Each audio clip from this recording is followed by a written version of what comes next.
Hi, it's Greg Morris here. My first video on LinkedIn. Why should you put a business model in place to save customers? The reason is the cost to acquire a customer and your corporate overhead, even if it is small, must be offset by repeat customer purchases, multiple purchases, or a subscription model. Let's look at the spreadsheet a little bit more. What's the value of one customer if you have $500,000 of overhead and your normal cost to acquire is $100, which in some businesses is actually low, while in some scale businesses it might even be higher or lower than this. The value is virtually nothing for one customer compared to the overhead costs of, let's say, 5 people at $100,000 a person in overhead costs. Especially if you're on an e-commerce site and you're only making a 30% margin on that $50 of revenue from that customer. 30% margin would only be $15. Okay, that last example we were talking about was $500,000 of overhead with virtually no customers. So that's not realistic. That's a startup that hasn't done any business yet. Now let's look at the startup a little bit farther along. It has 250,000 customers. It's done some good stuff in customer experience and their customer journey, and it's improved its revenue from $50 a customer to $55 a customer a visit. And now people are coming back 3 times. And generating the same 30% margin on those numbers. The 3 visits really helps a lot with the math. The fact that they have an average order value of $55 is tremendous, because now you're talking about $155 of revenue. On the average margin now is $16.50 times 3, so we're talking $50 of margin now, but the cost is still there at $100. So how is this going to help your business?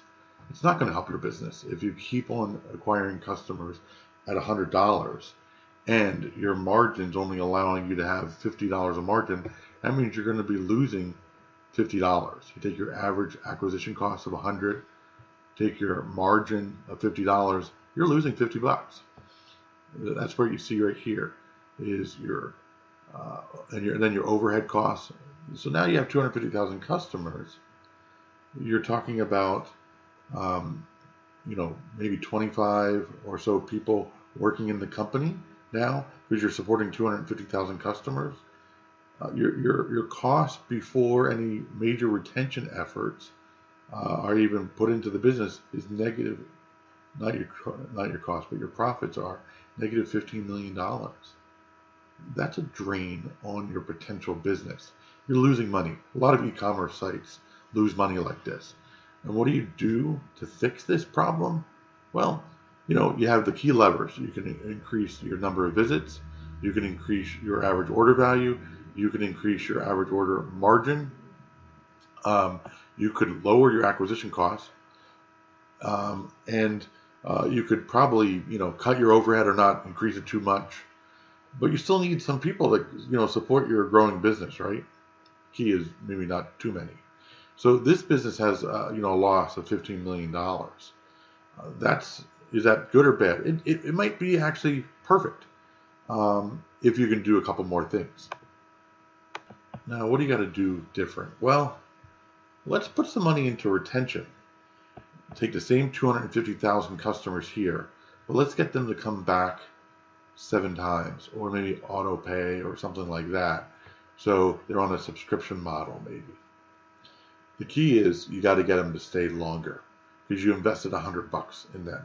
You got to get them to buy, let's say the average order value of $55. This could be one of those meal plans.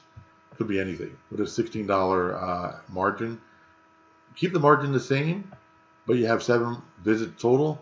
Your total margin is now up to $116, and that's above your average cost to acquire a customer of $100 by $16. So now your revenue is $96 million. Your margin's $28 million, almost $29 million. Your acquisition costs are only $25 million. Now your overall customer, value margin-wise is almost $4 million. Your overhead is still $2.5 million, because I'm not telling you to get a lot more people here in this business model. I'm talking to be smart about how many people you have in this business and don't grow it too fast in terms of the number of employees.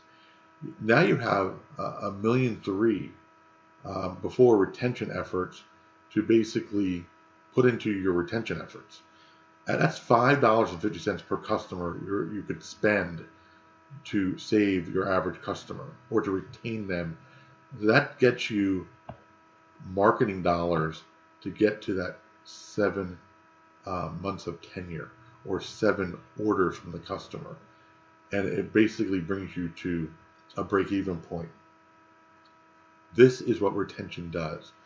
It makes the math of negative 15 million on 250,000 customers go to a break-even point a lot quicker in this business model that has only $1.3 million of spending available to the retention efforts. This is a big deal for the business. Okay, now let's really talk about scaled retention. Same amount of customers, 250,000.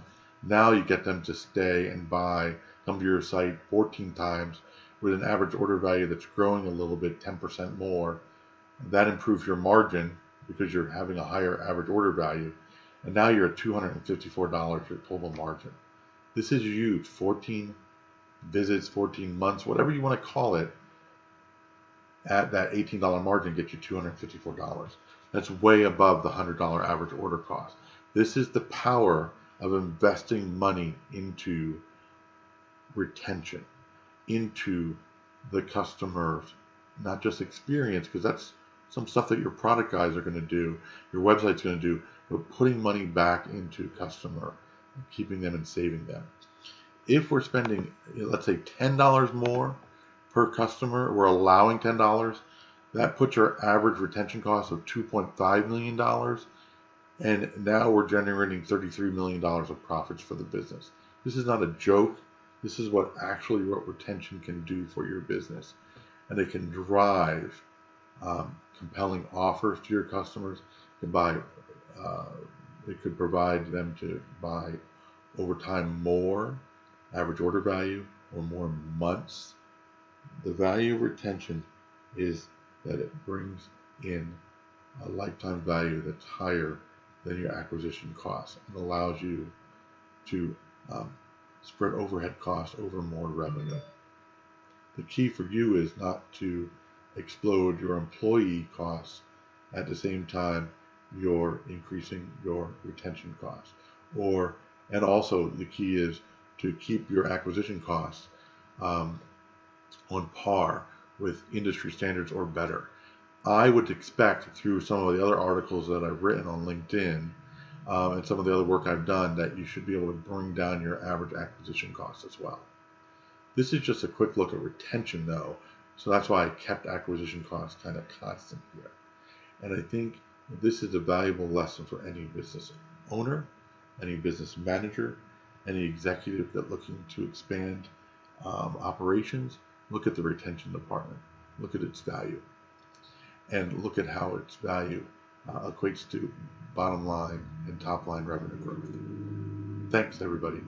Put comments below and share this article if you like it. If you don't like it, send me some comments. I'd love to adjust. Thinking this is a simplistic version of a quick business model here, though, guys. So, and ladies, it's not every answer. It's just to get you starting to think about how retention can work to help your business grow, as I've been able to help companies grow in the past through a combination of the right scalable acquisition with smart retention offers and smart retention that drives profitability and drives revenue growth for the business.